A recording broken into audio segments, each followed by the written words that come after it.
Hello বন্ধুরা, তোমরা সবাই কেমন আছো? আলহামদুলিল্লাহ, আমি অনেক ভালো আছি। আমার মামারা সবাই ভোট দেওয়ার জন্য দেশে আসছে, তো আমরা অনেক মজা করলাম। এদিকে দেখো, আমার একটা মামা ডাব গাছে উঠেছে ডাব পাড়ার জন্য। তো এই ডাব গাছটা হচ্ছে আমার বড় জেঠাদের। তো আমার মামা হচ্ছে অনেক ভয় পাচ্ছিল গাছে উঠতে, তো আল্লাহর নাম নিয়ে গাছে উঠে এখন ডাব পাড়া শুরু করে দিয়েছে। এই তো দেখো, ডাব পেরে পেরে এক এক করে নিচে ফেলতেছিল।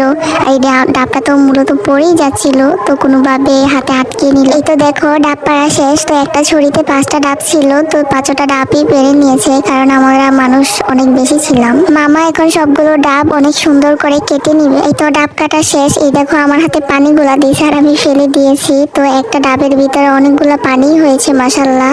তো এখন দেখো, মামা কেটে কেটে রাখছিল আর আমি খাচ্ছিলাম এখান দিয়ে। এই তো সবাই মিলে এখন খাবো। তো আমরা আজকে অনেক মজা করেছি, বিশেষ করে আমরা মামা বাগনি একসাথে হলে অনেক মজা করি। এই তো বন্ধুরা, আজকের ভিডিও এতটুকুই। আল্লাহ হাফেজ।